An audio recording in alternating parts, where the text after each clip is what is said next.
The impeachment investigation and trial has unearthed an abundance of evidence showing the criminal behavior of Donald Trump. There's no question about it. We've talked about it in great detail on this show. But Chris Cillizza from CNN has a very different take. And this is actually very indicative of what you can see in a lot of establishment media outlets. Here's what he says.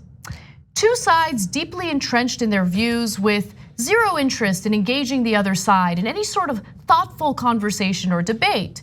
So convinced of the rightness of their views that they don't want to waste time by considering any others.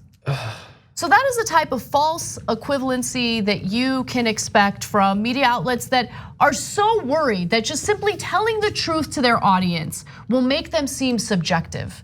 That they wouldn't be considered objective purveyors of the truth.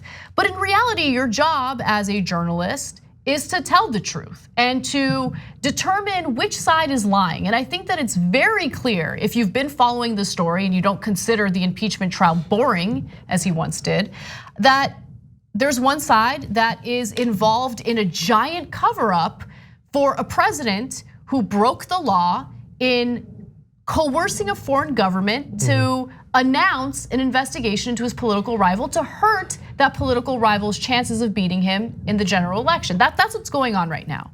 And so to make it seem as though like, you know what, there's two sides to this, and both sides make really good points. And it's just that the real problem here is that they're not listening to each other. No, that's not what's happening. Where are you? Like, where have you been? What's going on right now? Anna, I think you're doing exactly what political sage, nay, prophet, Chris Cillizza is pointing out. You are so sure that you're right that you can't consider the other side, just like the Democrats. Okay, they think there should be witnesses. Right. The Republicans think no witnesses. Why don't the Democrats think about the possible benefits of us not finding out anything and all of the evidence being blocked and all the witnesses being blocked? Why don't they think about it? Damn, you got me. It's a good point. It's now, a really good point. CNN, pay me $750,000 a year, please. Probably more. I don't understand his articles, the headlines of them, his tweets. I don't get what is going through his mind.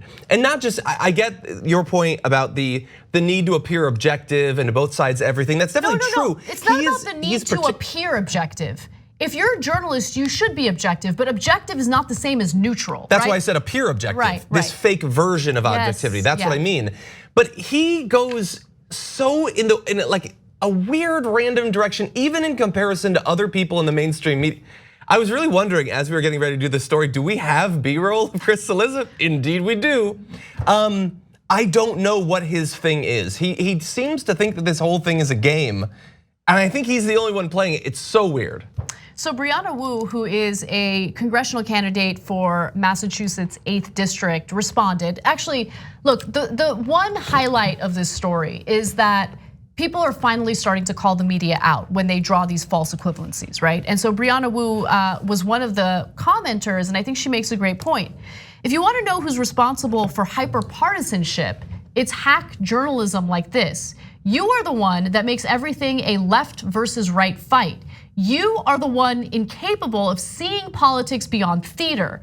If you're looking for the guilty, find a mirror. Yeah, that's good. I thought that was incredibly powerful and very true. And this is something that should be studied in journalism programs, because I think that far too many so-called journalists play this stupid game of, and look, I don't even think that they're trying to be objective. I think that that's now a cover, right? I'm just trying to be objective. That's my job. I think what they're trying to do is prevent any type of falling out with a particular party or a particular politician, so they keep having access to them. I think that's really what's happening. And they're pretending like objectivity is what they're concerned about. I think definitely they want the access. That's why they refuse to ever reveal, like a politician clearly being corrupt or bought by someone. You're not supposed to identify that because then they'll never give you an interview too. But then also think about how a bunch of these DC media people got into that position. It's not because like I have these political values and I want to engage with the news. it's like a career. Like there's no sense that there are any stakes in this for Chris Cillizza, that it actually matters where we come out in the Senate trial.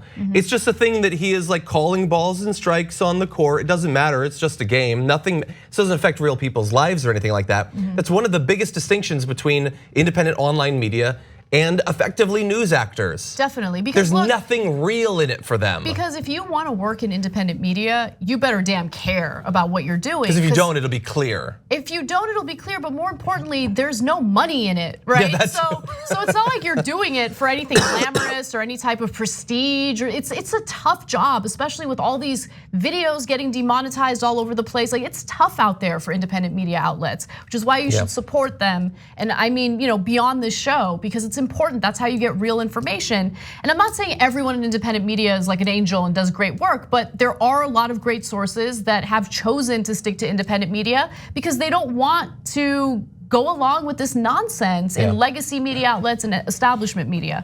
Just a few more tweets because I think that people made really great points. And again, that's the highlight of the story, that people are waking up and they're fighting back. And so one other person shared an exchange to basically outline or illustrate how absurd Cillizza's point is. Democrat, the sky is blue and here's documentation to prove it. Republican, the sky is neon purple because words mean nothing.